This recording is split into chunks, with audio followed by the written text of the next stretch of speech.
విశ్వాసమును బట్టి ఇస్సాకు జరగబోవు సంగతుల విషయమై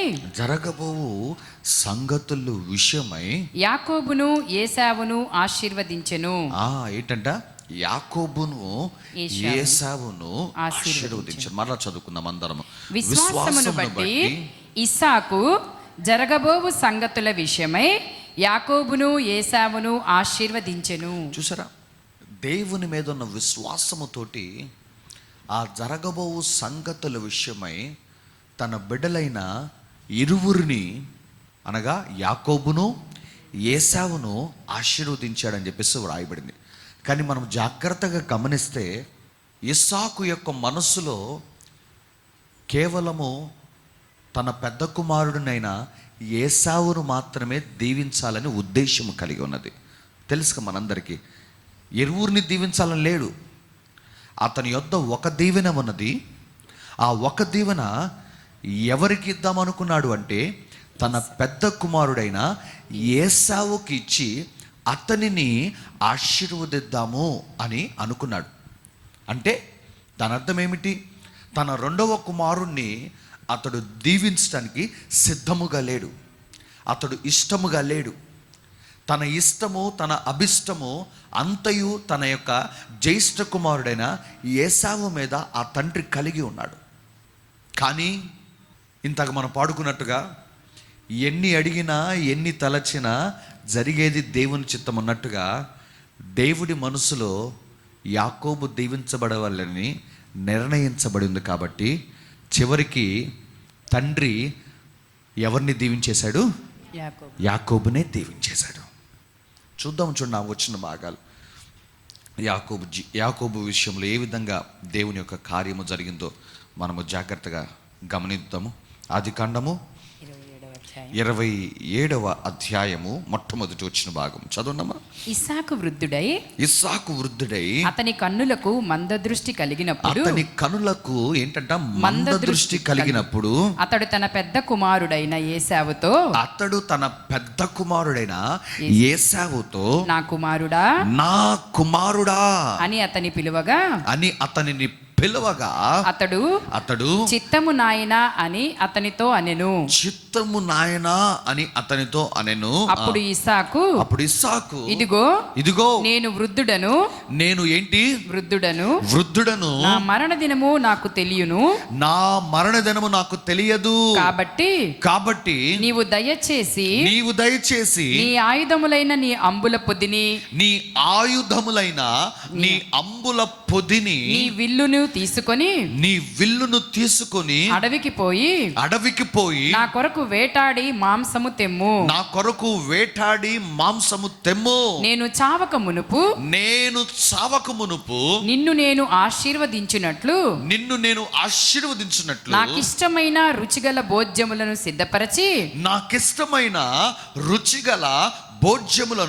సిద్ధపరచి నేను తినుటకై నా యొద్దకు తెమ్మని చెప్పెను.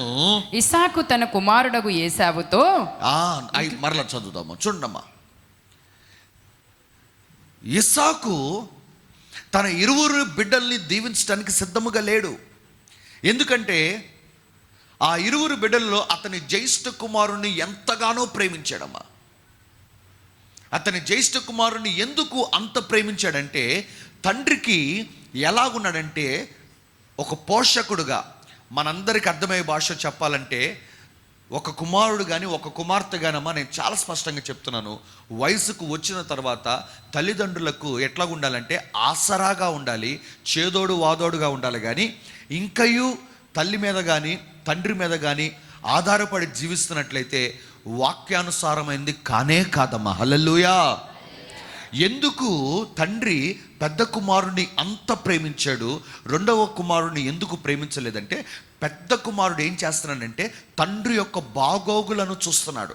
చూడండమ్మా 26వ అధ్యాయంలో ఉంటుంది. చూడండమ్మా ఒక చక్కని 25వ అధ్యాయము 28వ వచ్చిన భాగం చదవండమ్మా. 25:28. ఏశావు తెచ్చిన వేట మాంసము తినుచుండెను కనుక అతన్ని ప్రేమించెను. అతన్ని ఏం చేస్తున్నాడంట? ప్రేమించెను. ఆ కుమారుడిని ఎందుకు దీవించాడు? ఏశావుని ఎందుకు దీవించాడంటే, ఏశావు తన తండ్రికి ఇష్టమైన పని చేస్తున్నాడు, తన తండ్రిని పోషిస్తున్నాడు. తన తండ్రి తన కొరకు కానీ తన కుటుంబం కొరకు కానీ అడవికి వెళ్ళి ఇంకా వేటాడి మాంసము తేలేని స్థితిలో ఉన్నాడు. ఎందుకు? వృద్ధాప్యంలో తన తండ్రిని విస్మరించలేదు ఏశావు.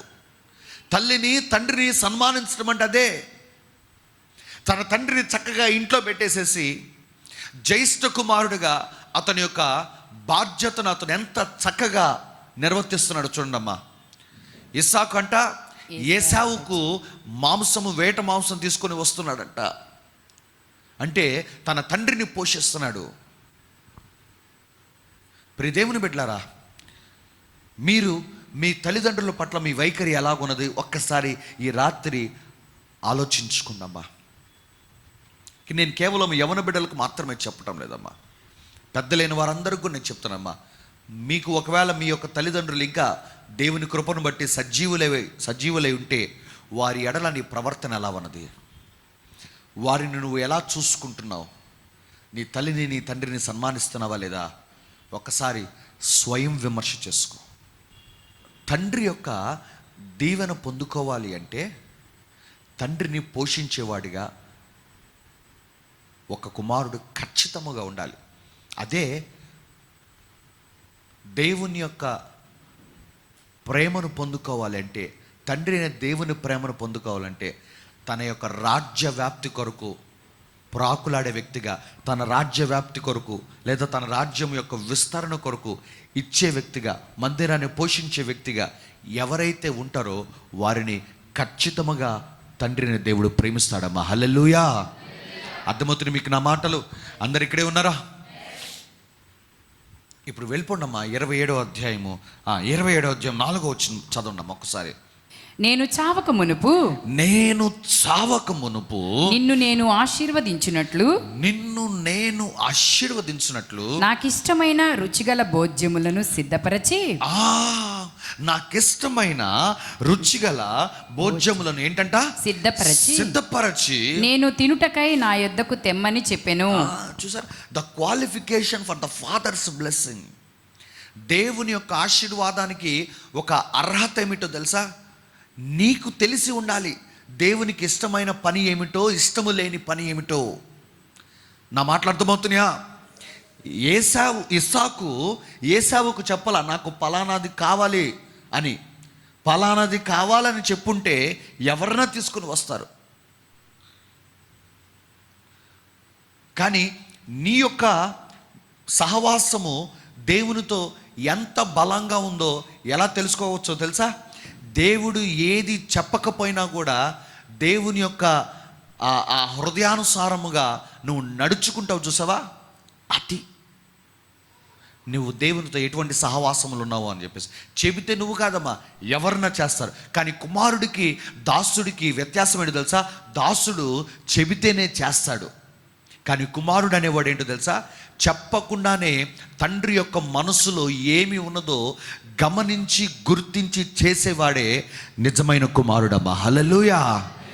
సో ఇక్కడ తండ్రికి తన జ్యేష్ఠ కుమారుని దీవించాలని ఆశ ఉన్నప్పటికీ కూడా తన కుమారుడికి ఒక పరీక్ష పెడతాడు. ఏమంటున్నాడంటే, నాకిష్టమైన రుచిగల భోజ్యములను సిద్ధపరచు, నేను తినుటకై నా యొద్దకు తీసుకుని రా, నేను తిని నిన్ను ఆశీర్వదిస్తాను అన్నాడు. కానీ ఏమి తేవాలో, ఎంత తేవాలో, ఎలా చేయాలో ఏమీ చెప్పలేదు. ఈ రోజున దేవుని బిడ్డలారా, దేవుడు నీకు ఏదైనా చెబితేనే చేస్తున్నారా? లేదంటే దేవుడు నీకు చెప్పకపోయినా ఆయన హృదయంలో ఏమున్నదో గుర్తించి గమనించి చేసుకుంటూ వెళ్ళే ఆ కృపలో నువ్వు ఉన్నావా? ఒక్కసారి ఆలోచించు. మనము ఎటువంటి ఒక ఆత్మీయ జీవితం కలిగి ఉండాలంటే దేవుడు చెప్తే చేయాలి, దేవుడు చెప్తే చేయాలని ప్రభు వాక్కు కొరకు, ప్రభు యొక్క మాట కొరకు కనిపెడుతున్నవేమో. బట్ ఈ రాత్రి నేను అడుగుతున్నానమ్మా, మీ స్థాయిని, మీ స్థితిని మీరు పెంచుకోండి. దేవునితో ఎటువంటి సహవాసంలో నీవు ఉండాలంటే, దేవుడితో ఎటువంటి ఒక రిలేషన్షిప్ నువ్వు కలిగి ఉండాలంటే, ఆయన చెప్పకపోయినా నువ్వు కరెక్ట్గా గుర్తించగలగాలమ్మా. ఆయన హృదయంలో ఏమున్నదో ఒక పని జరుగుతున్నప్పుడు, ఒక కార్యము జరుగుతున్నప్పుడు అది ఆయనకి ఇష్టమైందా కాదా అని గుర్తించగలగాలి. నీ జీవితంలో నువ్వు చేస్తున్న పనులు ఎన్ని ఆయనకి ఇష్టమైనవి, ఎన్ని ఆయనకి ఇష్టం లేనివో నువ్వు గుర్తించగలిగి, ఇష్టం లేనివి నీ అంతటి నువ్వే పక్కకు నెట్టేయటము. ఎందుకంటే ఆశీర్వాదానికి ఒక అర్హత ఉన్నదమ్మా. నువ్వు కేవలము కుమారుడు అయినంత మాత్రాన, నువ్వు దీవించబడతావు అని అనుకోవటము నీ మూర్ఖత్వము. చాలా జాగ్రత్త వినాలి ఆ మాటలు. Just because you are a Christian, నువ్వు ఒక క్రైస్తవుడు అయినందుకు, నువ్వు రక్షించబడినందుకు, నువ్వు మారు మనసు పొందినందుకు, ఒక సంఘానికి వెళుతున్నందుకు నువ్వు దీవించబడతావు అని అనుకో మాకు. నో. ప్రతి ఆశీర్వాదానికి ఒక అర్హత ఉన్నది. ఇహలోకపరమైన ఒక తండ్రే తన యొక్క దీవెన తన కుమారుడికి ఇవ్వాలంటే ఒక పరీక్ష పెడుతున్నట్లయితే, ప్రియ దేవుని బిడ్డలారా, ఆ ఇహలోకపరమైన తండ్రి దేవునికి సాదృశ్యం ఉన్నాడు. ఈ రాత్రి ఆయన నీకు చెబుతున్న మాట ఏంటో తెలుసా? ఆయనకి ఇష్టపూరితముగా నీ జీవితాన్ని మరల్చుకోవాలి. ఆయన ఇష్టాలకు నువ్వు ప్రాధాన్యత ఇవ్వాలి. ఎప్పుడైతే ఆయన ఇష్టాలకు నువ్వు ప్రాధాన్యత ఇస్తూ నువ్వు నీ జీవితంలో అడుగులు వేసుకుంటావో, నేను చెప్తున్నానమ్మా, నేను ప్రార్థన చేసినా చేయకపోయినా, వేరే ఏ సేవకులు నీ కొరకు ప్రార్థన చేసినా చేయకపోయినా, నీ యొక్క జీవితం నువ్వు ఎలా పెట్టేసుకున్నావు తెలుసా? ఆశీర్వాదానికి అర్హురాలుగా నీ జీవితాన్ని నువ్వు పెట్టేసుకున్నావమ్మా. హల్లెలూయా, హల్లెలూయా, హల్లెలూయా. నేను చావక మునుపు నేను నిన్ను ఆశీర్వదించినట్లుగా నాకు ఇష్టమైనవి తీసుకునిరా అన్నాడు. అయితే ఇక్కడ మరలా ఇస్సాకు దగ్గరికి వెళ్ళిపోతాం. చూడమ్మా, ఇస్సాకు మనసులో ఎవరు ఉన్నారు దీవించబడటానికంటే? తన యొక్క పెద్ద కుమారుడు మాత్రమే అన్నాడు. తను నిరాకరిస్తున్నాడు చిన్న కుమారుని. ఎందుకంటే అమ్మ, ఒకసారి ఆలోచించండి, వాళ్ళు ఇంకా గర్భములో ఉన్నప్పుడుగానే దేవుడు బయలుపరిచిన మాట ఏంటో తెలుసా? చిన్నవాడికి పెద్దవాడు ఏమవుతాడు? దాసుడు అవుతాడు. ఆయన యాకోబును ప్రేమించాడు, ఏసావును ఏం చేశాడు? ద్వేషించాడు. ఇది వారు ఇంకా ఈ లోకంలోనికి రాక మునుపే దేవుడు బయలుపరిచేశాడు. ఆ ఇంట దీవెన పొందుకోవాల్సిన వాడంటే రెండో వాడు అని అర్థం. ఆ విషయము ఆ ఇంట ఉన్న స్త్రీకి తెలుసు, అనగా తల్లికి తెలుసు. తల్లికి తెలిసిందంటే ఖచ్చితంగా తండ్రికి కూడా తెలిసే ఉంటుందా లేదా? చెప్పాలా? తల్లితో మాట్లాడిన దేవుడు తండ్రితో మాట్లాడుట ఖచ్చితంగా అది తండ్రికి కూడా తెలిసే ఉంటుంది. కానీ తండ్రి చూసారా, బంధానికి బానిసైపోయాడమ్మా, ప్రేమకు బానిసైపోయాడమ్మా. ఎంత బానిసైపోయాడంటే, ఆ ఇంట రెండవ కుమారుణ్ణి దేవుడు ఏర్పరచుకున్నాడని తెలిసినప్పటికీ కూడా దేవుని యొక్క చిత్తానికి విరోధముగా అడుగు వేసి ఏం చేస్తాడు తెలుసా? తాను ఇంకా సజీవుడుగా ఉన్నప్పుడే తన పెద్ద కుమారుడి మీద దీవెన వచ్చేలాగా కార్యము చేస్తున్నాడు. ఎంతగా పెద్ద కుమారుడిని ప్రేమించాడు చూడమ్మా. బహుశా నేను అనుకోవటము, చిన్నప్పుడు బయలుపరిచేశాడు కాబట్టి, అరే పాప వీడిని దేవుడు పక్కన పెట్టేశాడు కదా, వీడిని దేవుడు పక్కన పెట్టేసేసి నేను కూడా పక్కన పెట్టేస్తే ఎలా అని అనుకునేమో, ఆ పెద్ద కుమారుడితోటి విపరీతముగా సమయం గడిపి ఆ పెద్ద కుమారుడి మీద విపరీతమైన ప్రేమను పెంచేసుకున్నాడేమో. ఎంత పెంచేసుకున్నాడంటే, ఒకానొక టైంలో బిడ్డల్ని ఆశీర్వదించాల్సిన సమయం వచ్చినప్పుడు ఆ యొక్క తండ్రి ఏమి చేశాడంటే, ఆ ప్రేమకు బానిసైపోయాడేమో. ఆ ప్రేమను బట్టి ఏం చేస్తాడో తెలుసా? దేవుని చిత్తానికి విరోధముగా అడుగులు వేయటం ఆరంభించాడు. అడుగులు వేసి పెద్ద కుమారుడిని పిలిచి, కుమారుడా, నాకు ఇష్టమైన భోజ్యములను ఏర్పాటు చేసుకొని తీసుకునిరా, నేను చావకు మునుపే నిన్ను ఆశీర్వదిస్తాను, నిన్ను దీవించి నిన్ను స్థిరపరిచి నిన్ను సెటిల్ చేసి నేను చచ్చిపోతాను రా అంటున్నాడు.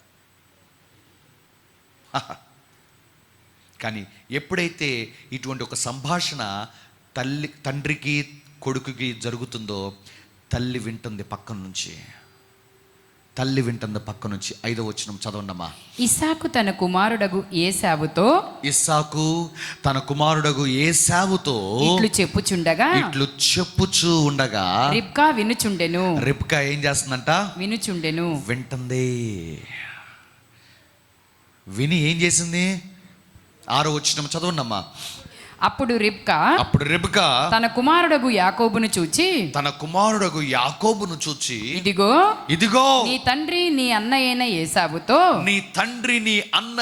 ఏశావుతో మృతి పొందక మునుపు నేను తిని యెహోవా సన్నిధిని నిన్ను ఆశీర్వదించినట్లు నా కొరకు మాంసము తెచ్చి నాకు రుచిగల భోజ్యములను సిద్ధపరచుమని చెప్పగా వింటిని. కాబట్టి నా కుమారుడా నా మాట విని నేను నీకు ఆజ్ఞాపించినట్లు చేయుము. ఎప్పుడైతే రిబ్కా దేవుని చిత్తానికి తన భర్త విరోధముగా అడుగులు వేయటము గమనించిందో, భర్తను ఎదిరించలేక ఏం చేస్తుంది తెలుసా? ఎలాగైనా సరే తన దేవుని యొక్క చిత్తము నెరవేర్చబడవాలని చెప్పేసి ఇదిగో మోసానికి సిద్ధపడిందమ్మా. భర్తను ఎదిరించలేదు, ఎందుకంటే అతడు భర్త, ఇంటి యజమానుడు కాబట్టి. ఆమేన్, హల్లెలూయా. స్త్రీలు కొంచెం లో వాయిస్లో చెప్పారు, అతడు భర్త, అతడు యజమాని కాబట్టి అనగానే కొంచెం బిగ్గరగా చెప్పండి అమ్మా మాట. అదే మన ప్లేస్లో కనుక, అదే రిబ్కా ప్లేస్లో కనుక మనం ఉన్నాం అనుకున్న మూడో ప్రపంచ యుద్ధమే. కానీ రిబ్కా తన భర్తను ఎదిరించలేక, ఎందుకంటే స్త్రీకి శిరస్సు భర్త కాబట్టి ఆ శిరస్సుకు ఎదురు మాట్లాడలేక, అలాగని చెప్పేసేసి దేవుని చిత్తానికి విరోధముగా ఇంట్లో జరగటం కూడా ఇష్టం లేక ఏమి చేసింది తెలుసా? తన చిన్న కుమారుడిని వెంటనే పిలిచి, కుమారుడా నువ్వు నా మాట విను, నీ అన్నకులాగా నువ్వు రెడీ అవ్వు, నేను భోజనము సిద్ధము చేస్తాను, అవి నువ్వు తీసుకొని నీ అన్నకులాగా నువ్వు వెళ్ళు. ఎందుకమ్మా, ఎందుకు మోసము చేయటానికి సిద్ధపడుతున్నావు? నువ్వు నాన్నగారిని ఎందుకు మోసం చేయటానికి సిద్ధపడుతున్నావు అంటే, దేవుని చేత ఎంపిక చేయబడ్డ వ్యక్తివి నీవు, కానీ నీ తండ్రి ఇంతవరకు సాక్ష్యాన్ని కాపాడుకుంటూ వచ్చాడు, కానీ తన వృద్ధాప్యములో అతడు తన సాక్ష్యాన్ని పక్కన పెట్టేస్తున్నాడు. సమూయేలు కూడా ఇలానే చేశాడమ్మా. చివరి వరకు తన సాక్ష్యాన్ని కాపాడుకుంటూ వచ్చాడు, కానీ చివరి టైంలో కుమారుల మీద ఉన్న వాంఛ ప్రేమతో ఏం చేశాడంటే దేవుని చిత్తానికి విరోధముగా అడుగులు వేశాడు. జ్ఞాపకం ఉన్నదా? అప్పటి వరకు న్యాయాధిపతులను ఎవ్వరూ మనుషుల చేత నిర్ణయించబడలేదు, ఏ న్యాయాధిపతి కూడా. అప్పటి వరకు న్యాయాధిపతులు ఎలా నిర్ణయించబడ్డారంటే, ఆయా సందర్భాలలో దేవుని ఆత్మ కుమ్మరించబడుతుంది. ఆ కుమ్మరించబడ్డప్పుడు ఎవరైతే దేవుని యొక్క ఎన్నికలో ఉన్నారో వారు నిలబడి ఇజ్రాయేలులకు తీర్పులు తీరుస్తారు, ఇజ్రాయేలులకు మార్గనిర్దేశము చెప్తారు. అలా జరుగుతూ ఉన్నది. కానీ సమూయేలు కూడా బహుశా కుమారుల మీద ప్రేమతోటో వాంఛతోటో తను ఉండగానే తన కుమారులను స్థిరపరచాలని చెప్పేసి అనుకున్నాడేమో. అతడు కూడా బిడ్డల విషయంలో దేవునికి అవిధేయంగా అడుగులు వేస్తున్నారు. ప్రియ దేవుని బిడ్డలారా, ఈ రోజున నీకు కూడా బిడ్డలు ఉన్నారు, నీకు కూడా భర్త ఉన్నారు, నీకు కూడా భార్య ఉంది, నీకు కూడా ఒక కుటుంబం ఉంది. ఆ కుటుంబాన్ని సంతోష పెట్టాలి, లేదా ఆ కుటుంబాన్ని సుఖముగా జీవించాలి అన్న ఆలోచనతోటి ఎక్కడైనా నువ్వు కూడా దేవునికి విరోధముగా అడుగులు వేస్తున్నావా? ఒక్కసారి ఆలోచించు. నా మాటలు వింటున్నారా? బిడ్డల్ని దీవించాలనో, బిడ్డల్ని స్థిరపరచాలనో, భర్తను బాధ పెట్టకూడదనో, భార్యను బాధ పెట్టకూడదనో,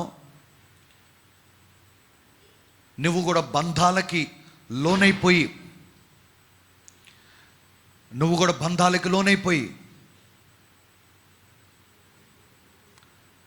దేవుని యొక్క చిత్తానికి విరోధంగా అడుగులు వేస్తున్నవేమో. జాగ్రత్త. ఎందుకంటే పాస్టర్ గారు, లేదు పాస్టర్ గారు నేను అట్లా చేయను పాస్టర్ గారు అని అనుకోవచ్చేమో. పెద్ద పెద్ద సేవకులు సైతము when it comes to the family, కుటుంబాల దగ్గరికి వచ్చేసరికి పడిపోయిన జీవితాలు జీవించేశారమ్మా. పెద్ద పెద్ద సేవకులు సైతము. సమూయేలు ఎవరమ్మా? ఎటువంటి వాడమ్మా సమూయేలు? పడిపోయాడే లేదా చివరిలో? ఇస్సాకు ఎటువంటి వాడమ్మా? వాగ్దాన పుత్రుడు. చివరికి ఏమైపోయాడు? దేవునికి విరోధముగా అడుగులు వేయటం స్టార్ట్ చేశాడు. సంసోను తల్లి గర్భంలో ఉన్నప్పుడే నాజూరు చేయబడ్డాడు మా. ఎటువంటి వాడు? కానీ చివరికి ఒక దెలీలా అనే ఒక ప్రేమించే ఒక బంధము చేత ఏమైపోయాడు? దేవునికి విరోధముగా అడుగులు వేయటం. చూసారా, రిలేషన్షిప్స్, బంధాలు కొన్నిసార్లు మనల్ని దేవునికి విరోధముగా అడుగులు వేసేటట్టుగా మనల్ని ప్రలోభ పెడతాయి, బలవంత పెడతాయమ్మా. అందుకే క్రొత్త నిబంధనలు యేసుక్రీస్తు ఏమన్నాడంటే, నా నిమిత్తము అన్నదమ్ములైనను, అక్క చెల్లెలైనను, తల్లిదండ్రులైనను, భార్యలైనను, బిడ్డలైనను ఎవరినైనా సరే విడిచిపెట్టేసేయండి అని చెప్పన్నాడు. ఎందుకు అంటే కొన్ని బంధాలు మనల్ని దేవునికి విరోధముగా అడుగులు వేసేటట్టుగా ప్రేరేపిస్తాయి. జాగ్రత్త జాగ్రత్త. ఇవన్నీ దుష్టాంతములుగా మనం తీసుకొని జాగ్రత్త పడాలమ్మా. ఇస్సాకు అంతటి వాడే చివరికి దేవుని విరోధముగా అడుగులు వేస్తున్నాడు. కానీ ఆ ఇంట ఉన్న రిబకా, నేను దీన్ని జరగనివ్వను, దేవుని చిత్తానికి విరోధముగా ఈ ఇంట్లో అడుగులు వేయటం ఇష్టము ఉండదు అని చెప్పేసి మోసము చేయటానికి సిద్ధపడింది. కుమారుడు అన్నాడు, అమ్మా నేను గనక నా తండ్రిని మోసం చేస్తున్నట్టుగా నా తండ్రికి తోచితే శాపము నా మీదకు వస్తుంది. అబ్బా ఏమొస్తుందంట? శాపము నా మీదకు. చూసారా, ఇహలోకపరమైన ఒక తండ్రిని మోసము చేయాలన్న ఆలోచన చూడండమ్మా, శాపానికి ద్వారం తెరుస్తుంది. మరి అలాంటిది పరలోకములో ఉన్న తండ్రి అనే దేవుని విషయంలో నీ వైఖరి ఎలాగున్నది? ప్రియ దేవుని బిడ్డ ఆలోచించండమ్మా. వేషధారంతో ప్రభు దగ్గర ఉంటున్నావేమో, పరలోకానికి కుటుంబానికి విరోధముగా పాపం చేస్తున్నావేమో. ఒక్కసారి స్వయం విమర్శ చేసుకో. ఇహలోకపరమైన ఒక తండ్రిని మోసము చేస్తేనే శాపము అని వాక్యము చెబితే, వాట్ అబౌట్ హెవెన్లీ ఫాదర్, పరలోకపు తండ్రి విషయంలో ఏంటి? ఇంకా జాగ్రత్త. నమ్మకంగా ఉంటున్నావా దేవునికి? నీ హృదయాన్ని దేవుని దగ్గర సమర్పించుకున్నావా? నీ యొక్క అర్పణములు నమ్మకముగా దేవునికి చెల్లిస్తున్నావా? ఎక్కడెక్కడ నువ్వు నమ్మకత్వం ఉంటున్నావు? ఒక్కసారి ఈ రాత్రి స్వయం విమర్శ చేసుకోమ్మా. ఎందుకంటే మనము ఆశీర్వాదానికి వారసులు కొట్టడానికి పిలువబడి ఉన్నామమ్మా. హల్లెలూయా, హల్లెలూయా, హల్లెలూయా.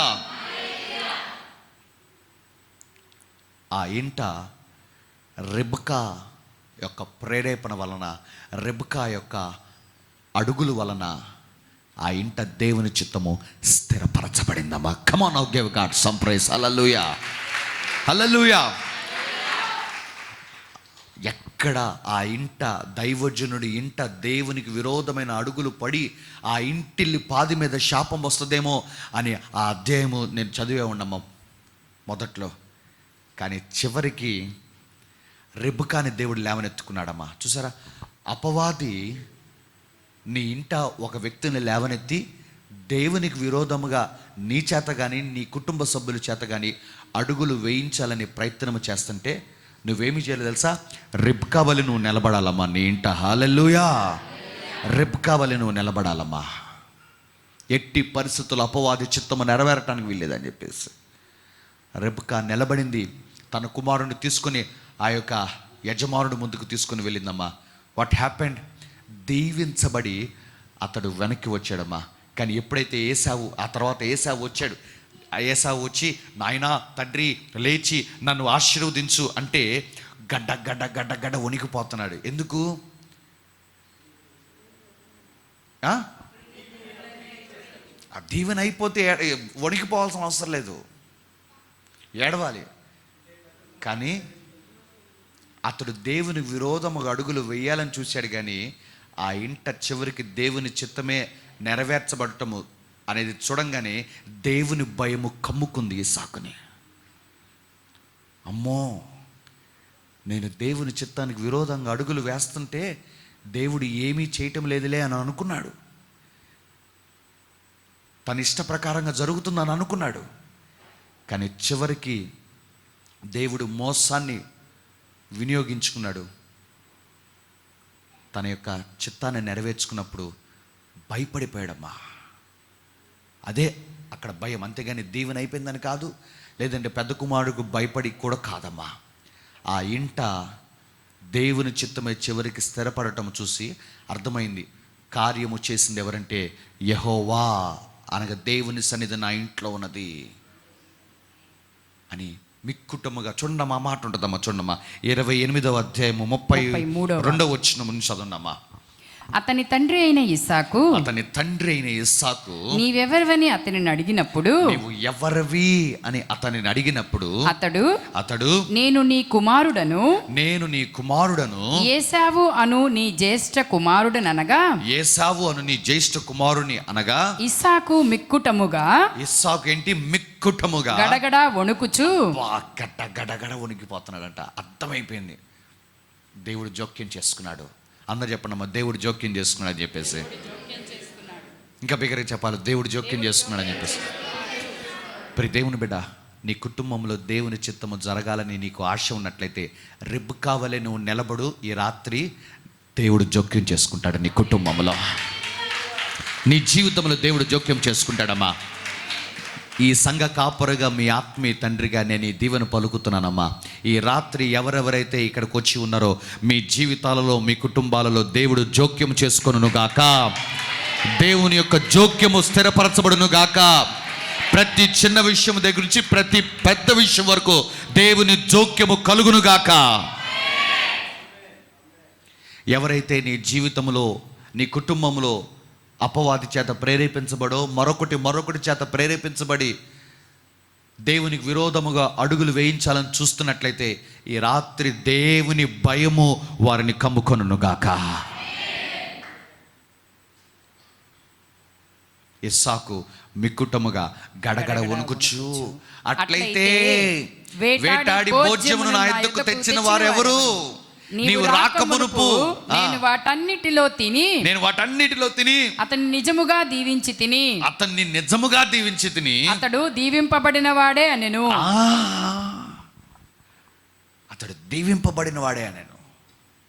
చూసారా, దేవుడు ఎలా కార్యం చేశాడు చూడండమ్మా. ఎలా యాకోబు పక్షముగా నిలబడ్డాడు చూడండమ్మా. అసలు యాకోబు జీవితంలో ఒక ప్రధానమైన సూత్రధారు ఎవరంటే, దీవించిన తండ్రి ఒక మెయిన్ రోలే కాదనటం లేదు, కానీ అంతకు మించి రహస్యంగా తెర వెనుక యాకోబును నిలబెట్టింది ఎవరో తెలుసమ్మా? ఆమె తల్లి. ఈ ఇస్సాకు ఈ రిబ్కా యాకోబు చిన్నప్పటి నుంచి కనిపెట్టుకుంటుందమ్మా యాకోబు గురించి. ఎందుకంటే ఈ వ్యక్తిని దేవుడు ఏర్పాటు చేసుకున్నాడు కాబట్టి ఈ వ్యక్తి చుట్టూ ఆపదలు ఉండి ఉండొచ్చు, ఈ వ్యక్తి చుట్టూ శ్రమలు ఉండి ఉండొచ్చు, నేను జాగ్రత్తగా గమనించుకుంటా ఉండాలి నా కుమారుని అని చెప్పేసి తండ్రి మాట్లాడుతుంది వింటున్నాడు. ఆ తర్వాత ఒక రోజున ఇస్సాకు చనిపోయాడు. ఇస్సాకు ఎప్పుడైతే చనిపోయాడో ఏశావు పగ తీర్చుకుందాము అని తనలో తాను మాట్లాడుతుంటే అది కూడా రిబ్కా వినింది. చూడండమ్మా, మాటలు ఉంటాయి చూడండమ్మా. 27వ అధ్యాయము 42వ వచనం చదవండమ్మా. 27:42 చదవండమ్మా. నా తమ్ముడైన యాకోబును చంపెదను. రిబ్కా తన పెద్ద కుమారుడైన ఏశావు మాటలను గూర్చి వినినప్పుడు ఆమె తన చిన్న కుమారుడైన యాకోబును పిలువనంపి అతనితో ఇట్లు అనెను, ఇదిగో నీ అన్నయైన ఏశావు నిన్ను చంపెదను అని చెప్పి నిన్ను గూర్చి తన్ను తాను ఓదార్చుకొనుచున్నాడు. చూసారా, తండ్రి మాట్లాడింది వినింది, ఇప్పుడు అన్న మాట్లాడింది కూడా విని వెంటనే తన కుమారుని హెచ్చరిస్తుంది. కుమారుడా నువ్వు లేచి నీ మామ దగ్గరికి వెళ్ళిపో. ఎందుకమ్మా అంటే, ఇదిగో మీ అన్నయ్య నిన్ను చంపాలని ఇదిగో తను ఓదార్చుకుంటున్నాడు అని చెప్పేసి. అబ్బా, దీవెన పొందుకోవటానికి సహాయపడింది, ప్రాణము నిలుపుకోవటానికి కూడా సహాయపడుతుంది. యాకోబు జీవితంలో రిబ్కా ఒక ప్రాముఖ్యమైన పాత్ర పోషిస్తుందమ్మా. ఈరోజు నేను అంటున్నానమ్మా, నువ్వు ఎవరి జీవితంలో ప్రాముఖ్యమైన పాత్ర పోషిస్తున్నావు? ఇప్పటి వరకు ఎవరన్నా దీవెన పొందుకోవటానికి, ఎవరన్నా ఆశీర్వదించబడటానికి నీ ఇంటి వారి గురించి నేను మాట్లాడటం లేదమ్మా. I'm not talking about your own family. నీ రక్తములో లేనివారు, నీ వంశావళితో సంబంధం లేని ఒక అన్యుడు దీవెన పొందుకోవటం కోసం, వాడి జీవితంలో వాడు నిలబడటం కోసం ఏ రోజైనా వారి జీవితంలో ఒక ప్రాధాన్యమైన పాత్ర పోషించేవారు రిబ్కాలాగా? ఎందుకంటే నీ సొంత వారికే నువ్వు చేస్తే ఏమి మెప్పమ్మా? నీ రక్తము కాబట్టి, నీ వంశము కాబట్టి, నీ అయిన వాళ్ళు కాబట్టి నువ్వు చేసేసావు, అందులో నీకు మెప్పే ఉంది. కానీ నీ రక్తము కాకపోయినా, నీ వంశము కాకపోయినా, నీ స్వజనము కాకపోయినా ఒక వ్యక్తిని చేరదీసి నిలబెట్టగలిగావా? క్రొత్త నిబంధన మనకు నేర్పిస్తున్న భక్తి అదే. అకుల ప్రిస్కిల వారి వంశము కాకపోయినా, వారి ఇంటి వారు కాకపోయినా, వారి స్వజనము కాకపోయినా అపోస్తులుడైన పౌలును చేరదీశారు. తొలినాళ్ళలో భక్తిని నేర్పించారు. అతడు అపోస్తులుగా ఉండటానికి ప్రాముఖ్యమైన పాత్రను పోషించారు. ఈరోజు నేను అంటున్నానమ్మా, నీ వలన ఎంతమంది బయట వాళ్ళు దీవించబడ్డారు, కాపాడబడ్డారమ్మా. నాకెందుకులే అని అనుకుంటున్న రోజులు ఇవి తెలుసా? అంత్య దినాల్లో మరి ముఖ్యంగా స్వార్థము పెరిగిపోతున్న రోజులు. అటువంటి స్వార్థము పెరుగుతున్న రోజుల్లో కూడా నువ్వు వాక్యానికి లోబడి ఈ విధంగా జీవించగలిగితే నీ ద్వారా దేవుని నామం మహిమపరచబడుతుందమ్మా.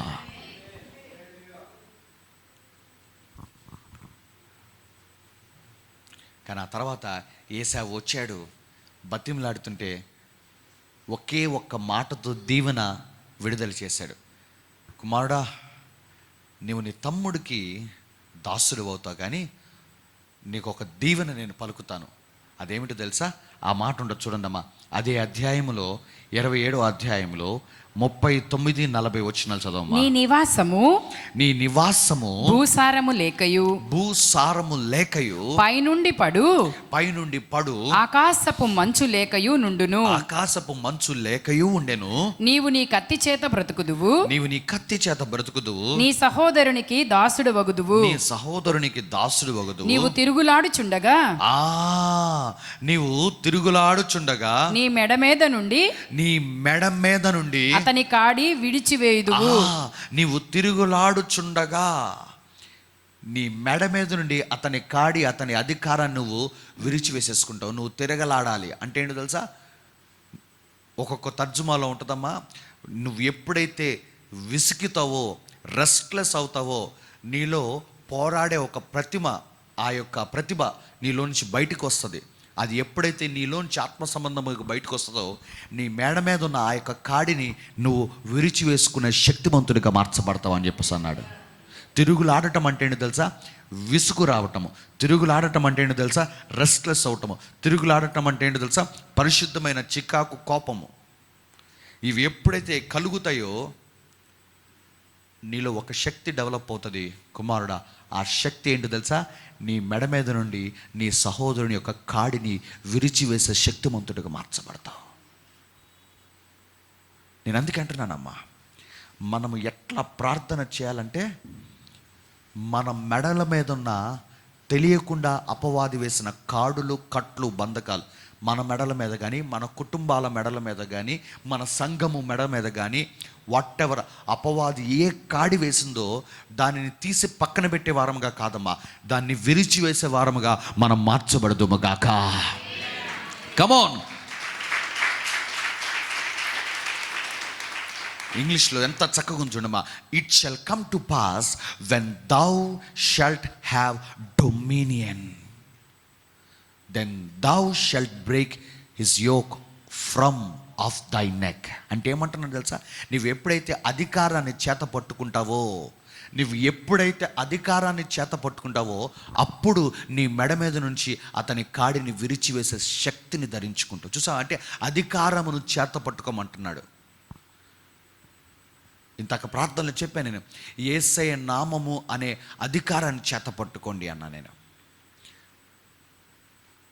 యుద్ధ భూమిలో మనకు బలాన్ని ఇచ్చేది ఏంటంటే ఆయన నామమే మనకు బలాన్ని ఇస్తుందమ్మా. ఆ నామాన్ని ఎప్పుడైతే మనము చేత పట్టుకుంటామో, ఎందుకంటే అన్ని నామముల కంటే పైనామముగా ఆ నామము హెచ్చించబడిందమ్మా. ఆ నామాన్ని ఎప్పుడైతే మనము చేత పట్టుకుంటామో, ఎట్టి కాడి అయినా సరే మన మెడ మీద ఉన్నా, మన కుటుంబం మెడ మీద ఉన్నా, మన సంఘము మెడ మీద ఉన్నా, దాన్ని విరిచివేసే వారముగా మార్చబడతామమ్మా. హల్లెలూయా, హల్లెలూయా. సో విశ్వాసమును బట్టి ఇస్సాకు యాకోబును దీవించాడు, ఆ తర్వాత ఏసావును కూడా దీవించాడమ్మా. అంటే ఫెయిత్ ఉంటే నువ్వు ఇతరులను దీవించే ఆ స్థాయిలో నువ్వు ఉంటావు. ఇతరులకు మనము దీవెనకరముగా ఉండాలన్నా, ఇతరులకు మనము ప్రయోజనకరముగా ఉండాలంటే దానికి కూడా మనకు కావాల్సింది ఏంటో తెలుసా? ప్రభువు పైన విశ్వాసము. అందుకే వాక్యంలో రాయబడింది, విశ్వాసమును బట్టి. అతడు ప్రభువుపై పెట్టిన విశ్వాసమును బట్టి అతడు తన కుమారులను దీవించే యోగ్యత సంపాదించుకున్నాడు. తన కుమారులకు దీవెనకరముగా ఉండే యోగ్యతను సంపాదించుకున్నాడు. అందుకే ఆ పెద్ద కుమారుడు మోకాళ్ళుని, నాయనా నా తండ్రి, నీ దగ్గర ఒక్క దీవెనే ఉన్నదా అని చెప్పేసి బ్రతిమలాడుతున్నాడు. ఎందుకంటే విశ్వాసమును బట్టి ఇస్సాకు దీవించే స్థాయిలోనికి వెళ్ళిపోయాడు. ఈ రాత్రికాల సమయంలో నేను అంటున్నానమ్మా, నీ విశ్వాసము ఎటువంటి స్థాయిలో ఉన్నది? నీ విశ్వాసము ద్వారా నువ్వే దీవించబడుతున్నావా? నీ విశ్వాసాన్ని నీకు దీవెనకరముగా వాడుకుంటున్నావా? లేదా అదే విశ్వాసమును ఇతరులను దీవించడానికి వాడే స్థాయిలో నీ ఉన్నావా? నా మాటలు అర్థమవుతున్నాయా? పాస్టర్ గారు, నేను నమ్ముతున్నాను పాస్టర్ గారు. ఏంటి? మాకు అప్పులన్నీ పోవాలి అంటే నీ విశ్వాసాన్ని నువ్వు నీకు వాడుకుంటున్నావు. పాస్టర్ గారు, నేను నమ్ముతున్నాను పాస్టర్ గారు, మా అమ్మాయికో, మా అబ్బాయికో, నా భర్తకో, నా భార్యకో, నా ఇంటి వరకు పలానా మేలు జరగాలని చెప్పేసి నేను నమ్ముతున్నాను పాస్టర్ గారు. అంటే నువ్వు నీ విశ్వాసాన్ని నీ స్వకీయ జనాంగం కోసం వాడుతున్నావు, నీ వారి కోసం వాడుతున్నావు. అందులో ఏమి మెప్పు ఉందండి?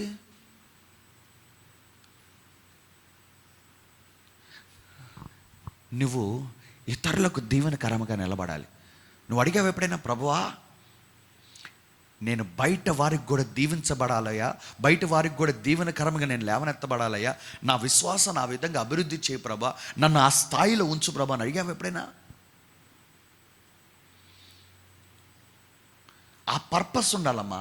జీవితంలో ప్రతిదానికి ఒక ఉద్దేశం ఖచ్చితంగా ఉండాలి, తెలుసా?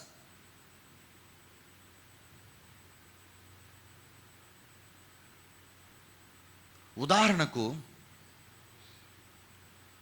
నువ్వు ఉద్యోగము లేదా నువ్వు ఒక వ్యాపారము లేదా నువ్వు ఒక పని చేస్తున్నావమ్మా, దానివలన నువ్వు ఆదాయం సమకూరుస్తున్నావు. ఎవరి కోసము చెప్పాలా? ఎవరి కోసము? నేనేం తిట్టను, చెప్పనా? ఎవరి కోసము? నీ కోసము, నీ ఇంటి వారి కోసం. ఏ రోజైనా నేను ఎక్స్ట్రా టైం చేద్దాం అనుకుంటున్నాను, లేదంటే ఇంకొక ఉద్యోగం చేద్దాం అనుకుంటున్నాను, ఈ ఉద్యోగంతో వచ్చే ఆదాయం అంతా నేను బయట పలానా వ్యక్తికి ఇవ్వాలి అని ఏ రోజైనా అలా నీ రక్తములో లేనివారు, నీ వంశముకు సంబంధం లేని వారి కోసం ఏ రోజైనా పనిచేసావా?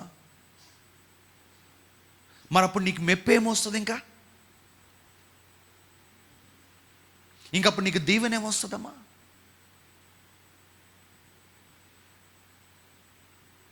ఈరోజున చూడండి, దేవుడు ఎట్ట మాట్లాడుతున్నాడు చూడమ్మా.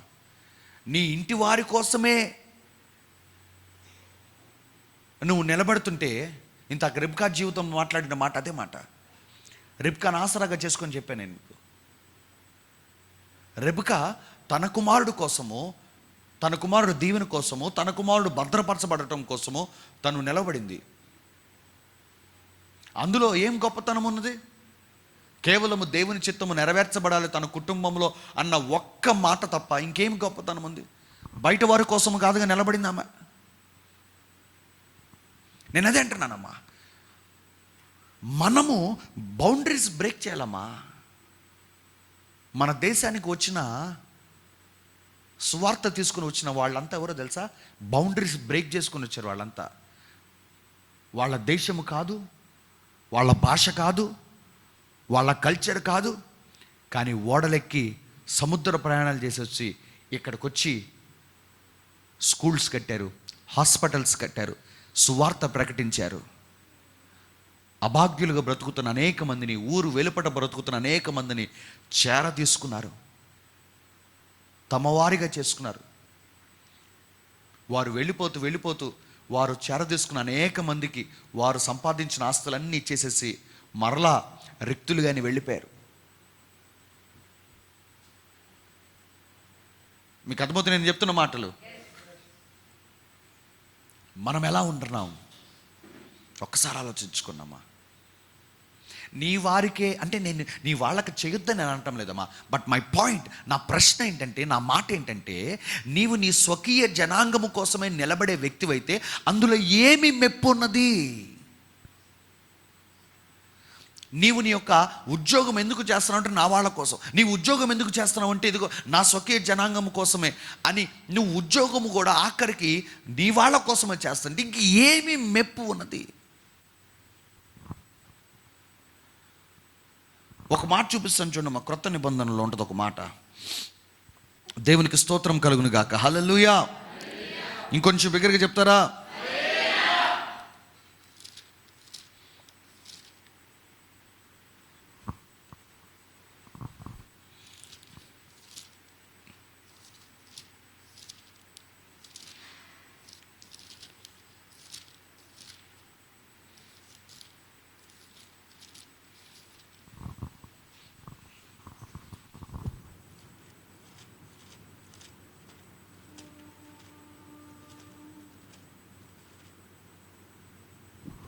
ఎఫెసీయులకు రాసిన పత్రిక 4వ అధ్యాయంకి వెళ్ళండమ్మా.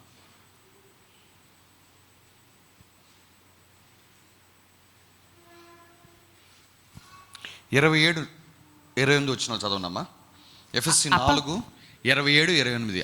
అపవాదికి చోటు ఇయ్యకుడి. దొంగిలవాడు, ఇక్కడ దొంగతనం చేసేవాడు గురించి మాట్లాడుతున్నాడు. ఏమంటున్నాడు? దొంగిలవాడు ఇక మీదట దొంగిల్లక అక్కర గలవానికి, ఇక్కడ చూడండి అమ్మా, అక్కర గలవానికి పంచిపెట్టుటకు వీలు కలుగు నిమిత్తము తన చేతులతో మంచి పని చేయుచు కష్టపడవలెను. కష్టపడవలెను. ఏమంటున్నాడు ఇక్కడ? అరే నీ యొక్క ఉద్యోగానికి, నీ కష్టానికి, నీ యొక్క పనికి కూడా ఒక ఉద్దేశం ఉండాలమ్మా అంటున్నాడు. దొంగతనం చేసామని పిలిచి ఏమన్నాడు అంటే, దొంగతనం మానేరా అని చెప్తూ ఏమన్నాడు తెలుసా? ఇక మీద నువ్వు పని చేసుకొని బతుకురా అని చెప్పలా. నువ్వు ఎందుకు పని చేయాలో కూడా చెప్తున్నాడు. ఎందుకు పని చేయాలంట? అక్కర గలవానికి పంచి పెట్టడానికి. ఎప్పుడు ఒక పని మీద దీవెన ఉంటుందంటే ఆ పనికి ఒక ఉద్దేశము తోడైతేనే ఆ పని మీద దీవెన ఉంటుందమ్మా. నా మాటలు అర్థమైంది మీకు నేను చెప్పిన మాట? అందరి ఉద్యోగాల మీద దీవెన ఉండదమ్మా, అందరి పని పాటల మీద దీవెన ఉండదు. నేను క్లియర్ కట్గా చెప్పేస్తున్నా. నీ పనికి ఒక ఉద్దేశము తోడవాలి, నీ పనికి ఒక ఉద్దేశము తోడై ఉండాలి. ఇదిగో దొంగతనం చేసుకుంటున్న వాడిని, ఏ పని పాట లేకుండా దొంగతనాలు చేసుకుంటూ వాడి పొట్ట పోషించుకుంటున్న వాడిని దేవుని వాక్యం ఏమంటుందంటే, ఇక దొంగతనం చేయమాక అని చెప్పి పని చేసుకొని బతుకు అని అలా. ఏమంటే ఒక ఉద్దేశం పెట్టుకో, నీకు దీవెన కావాలి.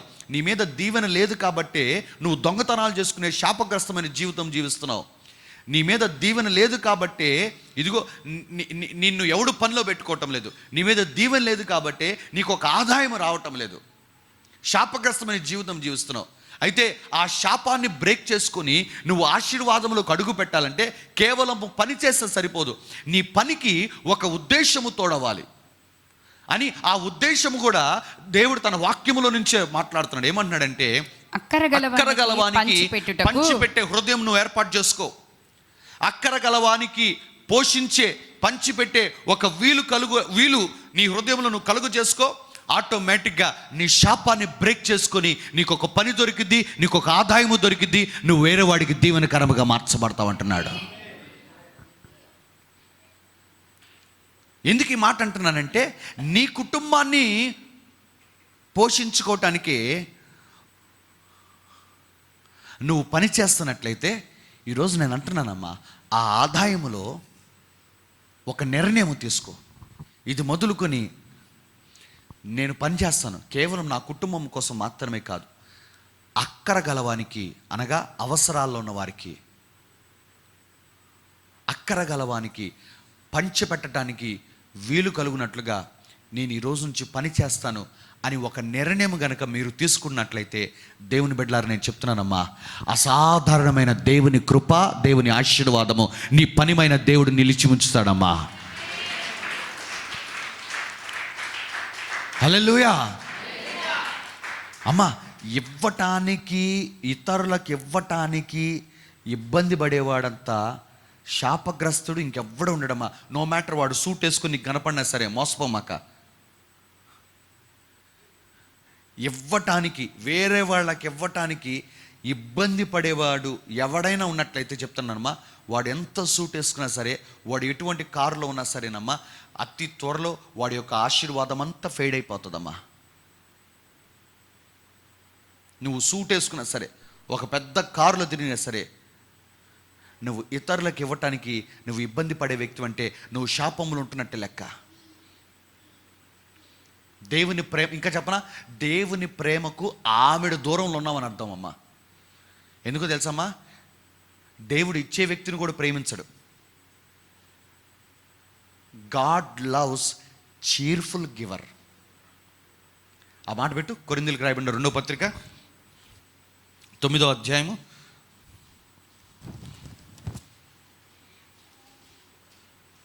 7వ వచనము.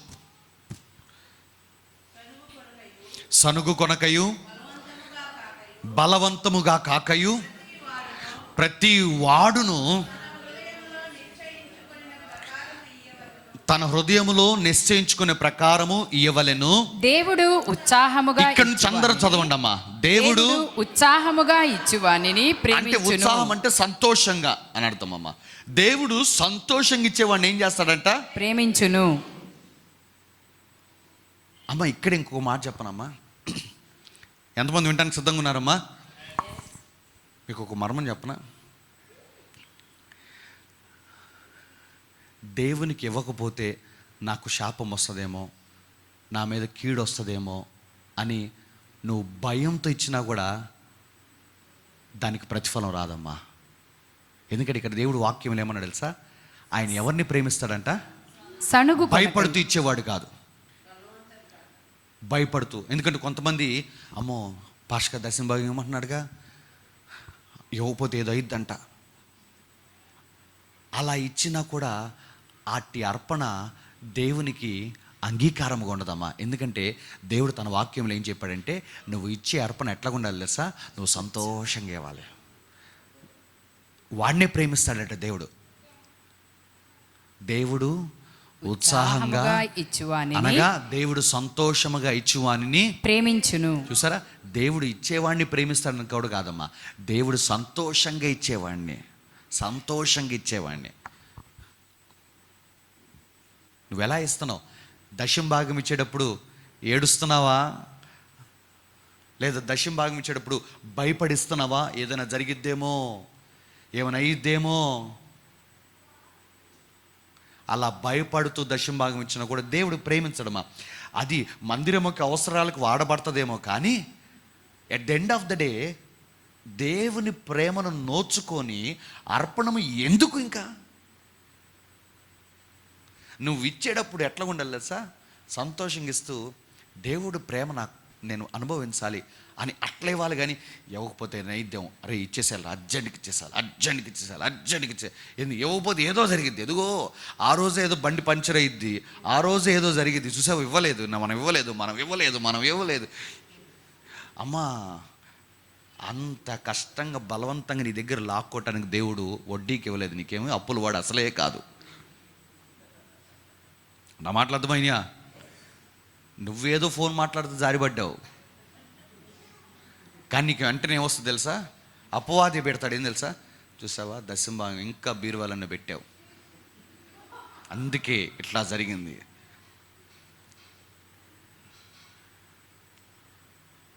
అంత బలవంతాన నీ దగ్గర లాక్కునే పేద స్థితిలో ఆయన లేడు. ఈ పరిచర్ను కూడా దేవుడు అట్లా పెట్టలేదమ్మా, దేవుని కృపను బట్టి. హల్లెలూయా. కానీ రాత్రి చెప్తున్నానమ్మా, మన అర్పణము ద్వారా కూడా ప్రభు ప్రేమను మనం పొందుకోవచ్చు. ఎప్పుడంటే సంతోషంగా ఇచ్చినప్పుడు. ఆఫ్రికాలో కొన్ని చర్చెస్లో ఆఫరింగ్ వేసేటప్పుడు డ్యాన్స్ వేస్తారు తెలుసా? చక్కగా నాట్యం. అంటే వాళ్ళు వాళ్ళ సంతోషాన్ని ఎట్లా చూపిస్తారంటే నాట్యం వేస్తారు, ఇట్లా వేసుకుంటూ చక్కగా ఇట్లా వేస్తారు.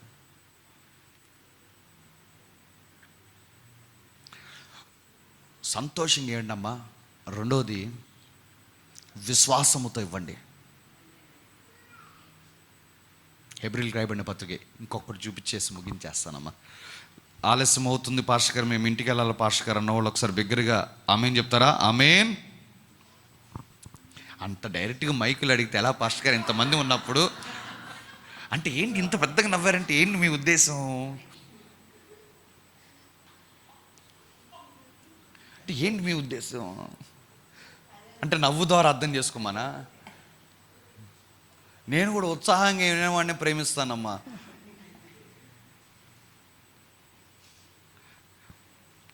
ఇబ్బంది లేదు, యూ కెన్ ఫ్రీలీ. నేను చెప్తున్నా, ఒకవేళ మీకు బాధ్యతలు ఉండొచ్చు, ఒకవేళ ఇంటికి వెళ్ళాలనుకుంటే వెళ్ళిపోవచ్చు. నేనేమని అంటానేమని అనుకో. మాకు నేను చర్చిలో అటు ఇటు తిరిగితే తిడతాను, కానీ చర్చిలోంచి వెళ్తే తిట్టను నేను అసలు. ఎందుకంటే వినే వాళ్ళకి డిస్టర్బెన్స్ ఉండకూడదు, నాకు డిస్టర్బెన్స్ ఉండకూడదు అన్నట్టు నేను. హెబ్రీయులకు రాయబడిన పత్రిక 11వ అధ్యాయము 17వ వచనం చదవండమ్మా. అబ్రహాము శోధించబడి విశ్వాసమును బట్టి ఇస్సాకును బలిగా అర్పించెను. అసలు ఒకానొక రోజున ఒక్కగానొక్క కుమారుణ్ణి దేవుడు ఏమన్నాడు తెలుసా? బలిగా అర్పించేసే. అమ్మా, ఇస్సాకు దగ్గర ఉన్న అర్పణం ఏంటి తెలుసా? చాలా జాగ్రత్తగా వినండమ్మా. ఇస్సాకు దగ్గర ఉన్న అర్పణం ఏంటి తెలుసా? చాలా విలువైన అర్పణం. అందరు చెప్పండి, చాలా విలువైన అర్పణం అని చెప్పండి. ఎంత విలువైన అర్పణం అంటే ఏంటో తెలుసా? అది ఇద్దరు కొడుకులుంటే ఒక కొడుకుని అర్పించేయటము ఈజీ ఏమో కొంచెము, కానీ ఒక్కడే కొడుకు. కానీ ఏంటి, ఒక్కడే కొడుకు. అసలే ఆ టైంలో అబ్రహాం ఎట్లాంటి పరిస్థితుల్లో ఉన్నాడు తెలుసా? ఆ టైంలో అబ్రహాం ఏడుస్తున్నాడు. చూడండి అమ్మా, ఆదికాండంకి వెళ్ళండమ్మా. ఇది ఇలాగే పెట్టి మరలా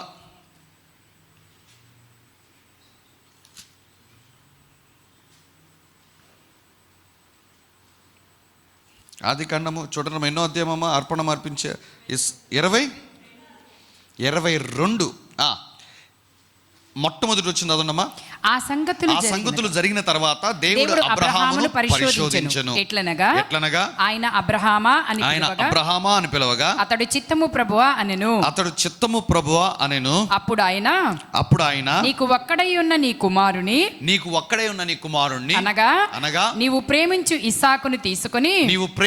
ఇస్సాకును తీసుకొని మోరియా దేశమునకు వెళ్ళి అక్కడ నేను నీతో చెప్పబోవు పర్వతములలో ఒకదాని మీద దహన బలిగా అతన్ని అర్పించుమని చెప్పెను. ఆ దేవుడు అబ్రహామును ఏం చేస్తున్నాడంటే శోధిస్తున్నాడమ్మా. అసలు ఆ టైంలో అబ్రహాము యొక్క మానసిక స్థితి ఎలాగుందో తెలుసా? విపరీతమైన దుఃఖములో ఉన్నాడు. ఎందుకంటే ఒక్క అధ్యాయం ముందుకెళ్ళండమ్మా. 21వ అధ్యాయం 9వ వచనం చదవండమ్మా. 21వ అధ్యాయము 9వ వచన భాగం చదవండమ్మా. అప్పుడు అబ్రహామునకు ఐగుప్తురాలైన హాగరు కనిన కుమారుడగు పరిహరించుట శారా చూచి ఐగుప్తురాలైన హాగరు కనిన కుమారుడును పరిహసించుట శారా చూచి ఈ దాసిని దీని కుమారుని వెళ్ళగొట్టుము. ఈ దాసి కుమారుడు నా కుమారుడైన ఇస్సాకుతో వారసుడై ఉండడని అబ్రహాముతో అనెను.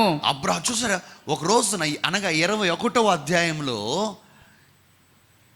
అబ్రహాం ఏం చేస్తాడంటే హాగరు కనిన కుమారుడైన ఇష్మాయేలు తోటి చక్కగా పరిహాసము అనగా ముద్దులాట, లేదంటే చక్కగా ముద్దు పెట్టుకుని దగ్గర తీసుకోవటము, ఒక తండ్రిగా ఒక ప్రేమ చూపిస్తున్నాడు.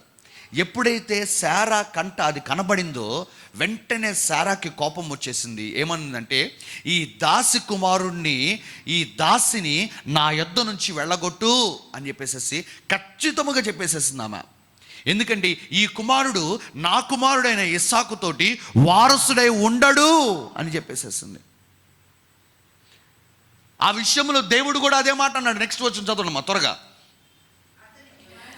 అతని కుమారుని బట్టి ఆ మాట అబ్రహాముకు మిక్కిలి దుఃఖము కలుగచేసి. చూసారా, ఎందుకంటే కుమారుని పంపించేమంటే ఏముంటుంది అక్కడ? చెప్పాలా అమ్మా? చెప్పాలా? ఏముంటుంది? దుఃఖం. అరే ఇంకొంచెం బిగ్గరగా చెప్పండి అమ్మా. స్త్రీలు అలా వెనక్కి కూర్చున్న స్త్రీలు అసలు నేనేదో ఇచ్చేమన్నాడు, ఇప్పుడే దుఃఖం పెట్టుకున్నారే. తన కుమారుణ్ణి పంపించేమన్నందుకు ఏ తండ్రికైనా ఏమొస్తుంది? దుఃఖము వస్తుంది. అయితే దేవుడు చిన్నవాణిని బట్టి నీ దాసిని బట్టి నీవు దుఃఖపడవద్దు. శారా నీతో చెప్పు ప్రతి విషయములో ఆమె మాట వినుము. ఇస్సాకు వలన అయినదియే నీ సంతానం అనబడును. చూసారు, ఇప్పుడు దేవుడు కూడా ఆమోదం పలికేశాడు. ఏంటది? పంపించేసే. లేక వృద్ధాప్యంలో పుట్టిన కొడుకమ్మ ఎంత ప్రేమించుంటాడు, ఎంత గారాబం చేసుంటాడు. అసలు కింద పెట్టకుండా పెంచుకొని ఉంటాడేమో. ఎందుకంటే అబ్రహాము ఇంట 318 మంది సెక్యూరిటీ ఉన్నారంటే అసలు ఇంకా ఆ పిల్లల్ని ఎత్తుకోవడానికి దాదులు కానీ దాదీలు కానీ ఇంకెంతమంది ఉంటారు. అసలు ఎంత అపురూపంగా పెంచుకొని ఉంటాడు ఆ పెద్ద ఆయన.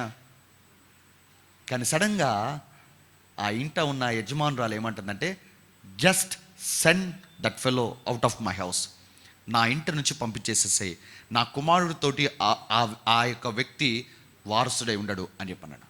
ఏడ్ చేశాడు అబ్రహాము ప్రతిదానికి దేవుని దగ్గరికి వెళ్ళి అలవాటు కాబట్టి ఆ రాత్రి దేవుని దగ్గరికి వెళ్తే దేవుడు కూడా అన్న మాట ఏంటి తెలుసా? శారా నీతో చెప్పే మాట విను, పంపించేసేసాయి అన్నాడు. 14 వచ్చింది చదవండమ్మా. కాబట్టి తెల్లవారినప్పుడు అబ్రహాము లేచి ఆహారమును నీళ్ల తిత్తిని తీసుకొని ఆ పిల్లవానితో కూడా హాగరునకు అప్పగించి ఆమె భుజం మీద వాటిని పెట్టి ఆమెను పంపివేసెను. చాలమ్మా, చూసారా? సో 21వ అధ్యాయంలో ఏం జరిగిందంటే, తండ్రికి తన యొక్క పెద్ద కుమారుడు దూరం అయిపోయాడు. సో అర్థం చేసుకోండి అమ్మా, మీ పిల్లలు హాస్టల్కి వెళితేనే, లేదా మీ పిల్లలు ఒక 2 రోజులు కనపడకపోతేనే తల్లిగా మీరు ఎంత బాధపడతారు. బాధపడే తల్లులు ఒకసారి హల్లెలూయా చెప్తారమ్మా. అప్పో అంటే చాలామంది ఇట్లా అనుకుంటారేమో, నాకు తెలిసి. సార్ మీ సంగతి తెలియదు, కానీ ఇక్కడ ఒక తండ్రి మాత్రము భార్య చెప్తేనే దుఃఖపడ్డాడు. ఇంకా దేవుడు చెప్తే ఇంకా అది లోబడాల్సిందని చెప్పేసి ఎంత బాధపడి ఉంటాడమ్మా. ఆ బాధనంతా అనుభవిస్తుంటే ఒక్క అధ్యాయం, నెక్స్ట్ అధ్యాయం చెప్పండి అమ్మా.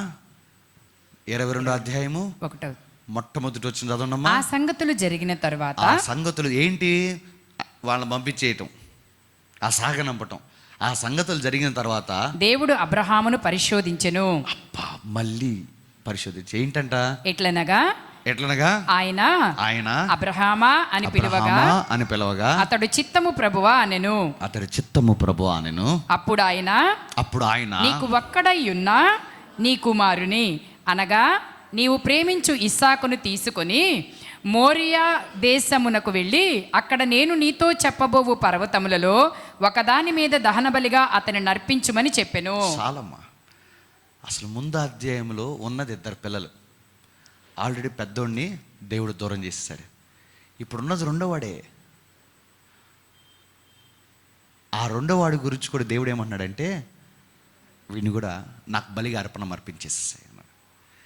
అర్థం చేసుకోండమ్మా, అసలు ఒక కుమారుడిని దూరం చేసినందుకు ఎంత ఆ పెద్ద ఆయన, వయసులో పెద్ద ఆయన ఎంత బాధపడతా ఉంటాడో.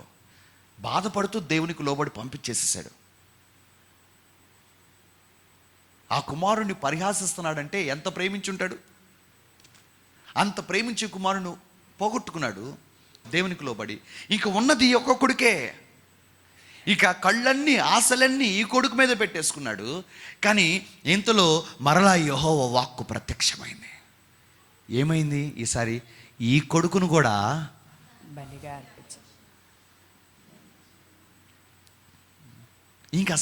ఇంకా ఆయన పరిస్థితి ఎలాగుంటుందో అర్థం చేసుకోండి అమ్మా.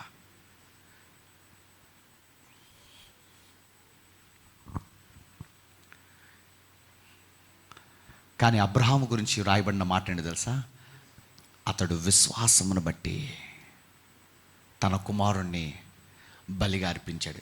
చూడండమ్మా 11వ అధ్యాయం వెళ్ళిపోండమ్మా. 17వ వాక్యం 17వ వచనము. అబ్రహాము శోధింపబడి విశ్వాసమును బట్టి ఇస్సాకును బలిగా అర్పించెను. చూసారా, ఒక్కడైన కొడుకు, నిజంగానే ఒకడే. ఇప్పుడు ఆ ఇంట్లో ఈ వ్యక్తిని తీసుకుని వెళ్ళిపోతే ఇంక ఇంట్లో పిల్లల అరుపులు లేవు, పిల్లలు కొట్టుకోటాలు లేవు, పిల్లలు తనుకోటాలు లేవు. అసలు ఆ ఇల్లంతా బోసిపోయినట్టుంటుంది. మొదట్లో ఎలాగుండేదో ఇద్దరు ముసలితో ఆ ఇల్లు అలాగే అయిపోతుంది. ఆ ఇల్లు ఇంకా. కానీ దేవుని మాటకు లోబడతామా లేదా అని దేవుడు చూస్తాం. కొన్నిసార్లు దేవుడు చెప్తాడమ్మా, ఒక్కడే ఉన్న కొడుకును కూడా నాకు అర్పించు అని చెప్పాడంటే అతని విధేయతను అబ్రహాము విధేయతను పరీక్షించిన దేవుడు, శోధించిన దేవుడు ఎందుకు మన విధేయతను శోధించాలనుకుంటారు మీరు? అనేక విషయాల్లో మనల్ని శోధించి ఉండుంటాడు దేవుడు. కానీ అనేక విషయాలలో మనము విశ్వాసము లేకుండా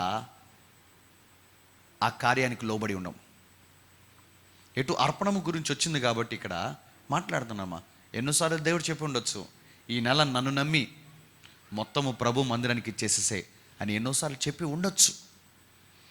లేదు పాస్టర్ నాకు చెప్పలేదు పాస్టర్ మీరు అంటారేమో, కానీ నేను అంటాను మాకు ఖచ్చితంగా చెప్పాడు దేవుడు. ఎందుకంటే నాతోనే చెప్పిన దేవుడు నీతో ఎందుకు చెప్పాడు చెప్పు. కానీ నువ్వేం చేస్తావు సార్? నో. ఎలా? ఫస్ట్ గుర్తొచ్చే దేవుడు అంటే పొద్దున్న లేచి చేసే పని ఏంటి? పాలోడే గుర్తొస్తాడు ఫస్ట్ మనకి. సంఘం డైరీయోడు, సంఘం ఓడి వెళ్తే సంఘం డైరీయోడు, లేదు ఇంటికి పోసేవాడు అంటే పాలోడే.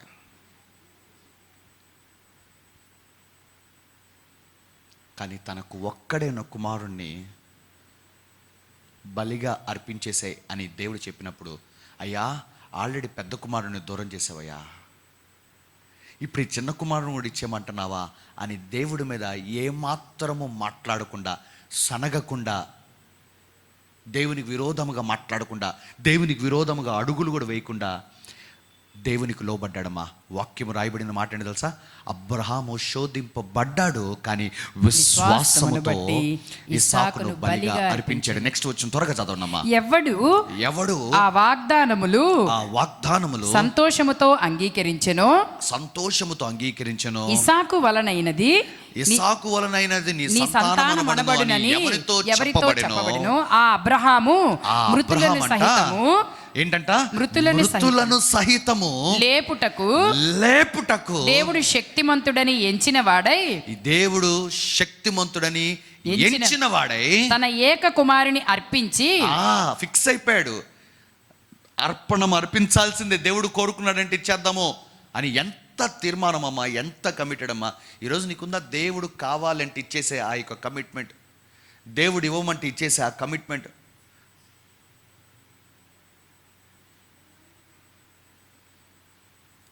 ఇవ్వటానికి సిద్ధపడిపోయాడు, కుమారుని తీసుకుని బయలుదేరాడు. కానీ విశ్వాసముతో వెళ్ళాడమ్మా. ఏంటో తెలుసా విశ్వాసము? ఆయన మృతులను సహితము లేపుటకు శక్తిమంతుడని ఎంచిన వాడై దేవుని గురించి ఎంచుకున్నాడంట. ఎస్, నేను బలి అర్పణము చేస్తాను, కానీ నా దేవుడు ఎటువంటి వాడంటే మృతులను కూడా లేపే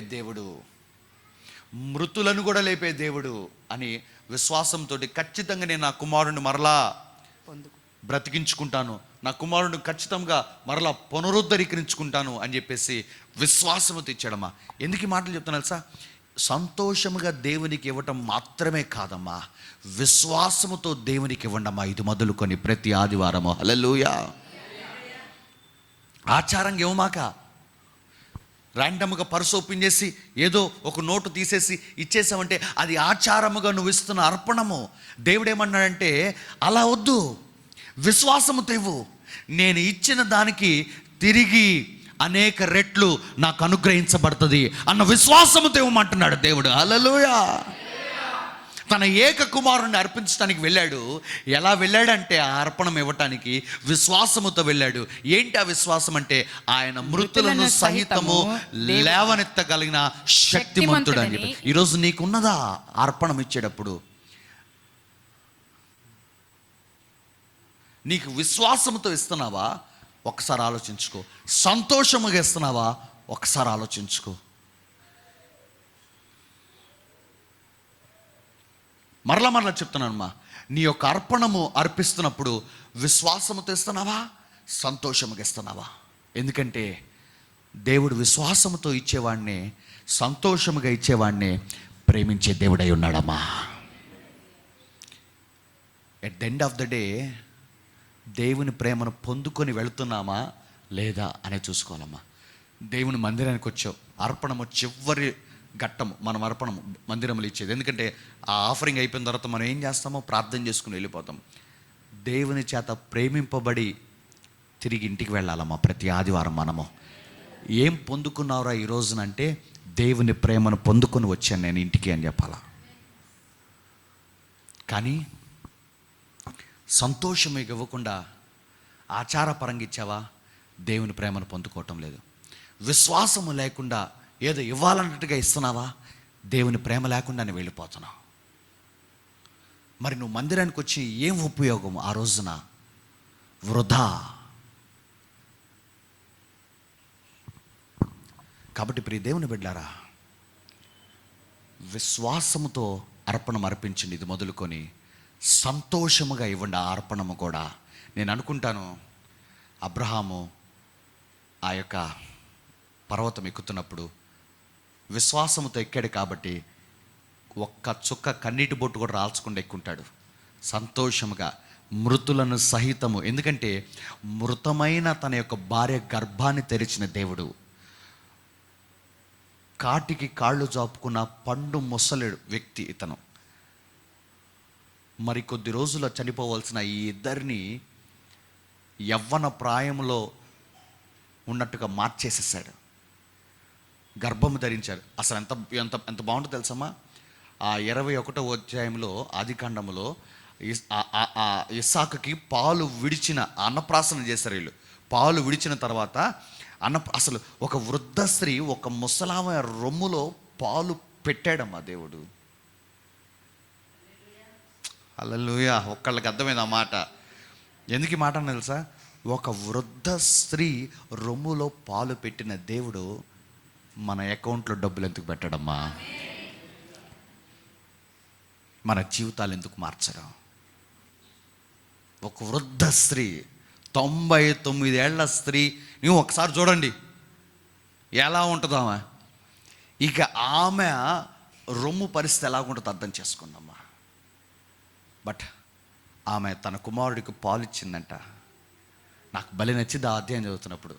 అరే, ఆ స్త్రీ జీవితాన్ని మార్చిన దేవుడు మన జీవితాన్ని ఎందుకు మార్చడమ్మా? ఈ రాత్రి ఇక్కడ ఉన్న వారందరికీ ఒక గొప్ప నిరీక్షణ గల మాట ఏంటి తెలుసమ్మా? శారా దేవుడే మన దేవుడమ్మా. అంతే. పాలు రాని రొమ్ము, అది అసాధ్యము. కానీ అటువంటి వృద్ధ స్త్రీ యొక్క రొమ్ములో ప్రభు పాలు పెట్టాడు. ఆ వృద్ధ స్త్రీ చేత ఆ పిల్లవాడిని పోషించాడు. పాలు విడిచింది. మన దేవునికి ఒక్కసారి గట్టిగా హల్లెలూయా చెప్పండి ఒక్కసారి.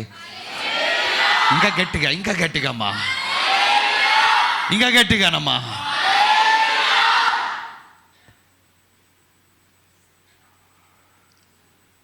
అయితే మరలా ముగింపులోకి వచ్చేస్తున్నాను. విశ్వాసముతో అర్పణ అర్పించాడు.